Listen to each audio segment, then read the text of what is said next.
All credit to Yuri Holman for holding on. We had no idea where he was, but then all of a sudden he pops up on the most difficult corner of the day, Robbie. Yeah, rode his own rhythm all the way up the climb, and well, you see that the distance that the other two have lost to our two leaders, and you know, he just held his tempo, and he's a good time trialist. You mentioned that earlier. He's a very solid time trialist, and well, he'd now be the favourite out of that three-man group to take the third place on the line. But when you look at these two, to anyone who knows anything about cycling, it's pretty obvious that Wout van Aert is $1 billion to 1 to lose this. Kenton Pacheur, and I admire what he's done. It's been a fantastic ride by the Frenchman. Yeah, I know. There's one person in the world who would, and it's you, Carlton. You're telling me there's a chance. I mean, get me Kenton Pacheur. I mean, maybe he's said to Wout van Aert, he just realises the situation he's in, that realistically, it's impossible. He might have said to Wout, listen, do you mind starting your sprint really late so I can be on the photo with you? That's the negotiation. Oh, hello. Well, Euskaltel, we said we felt sorry for them earlier on today because they've animated most of the breaks and they didn't make it into the front group. Well, they're going to make us talk about them right now, Sean.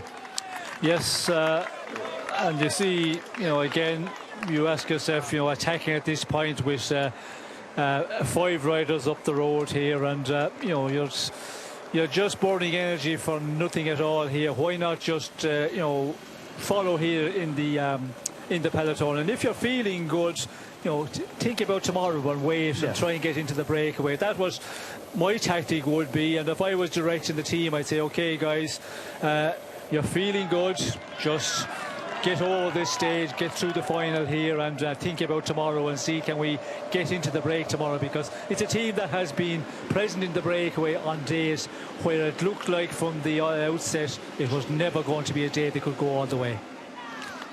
Meanwhile, back at the front, of course, Wout van Aert with here he is, had to be. About to, what? Are you kidding me? And straight onto his back wheel. Bobby, you had to try something. Well, it's showing panache, as the French say.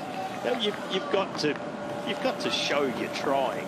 And it's as I said before, I really admire what he's done. Pacheur has been a fantastic ride, but unfortunately, when you're out here in his situation with Wout van Aert, it's like banging your head against a brick wall, and it's only going to feel good when you stop. Flicks the elbow out. Van Aert's like, you've got to be kidding me after that. He's just tightened his shoes up here, Sean, in response.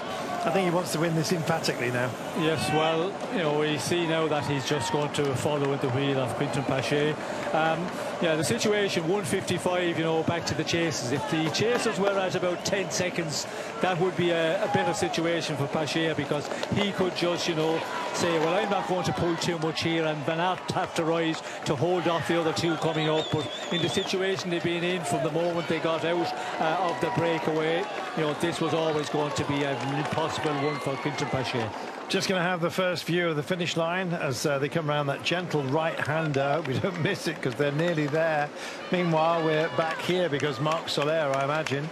We've got our trio, and indeed Yuri Holman is there. Meanwhile, back to the air sausages, which are still very much in vogue here by the looks of things. Downright dangerous as far as I'm concerned, but anyway.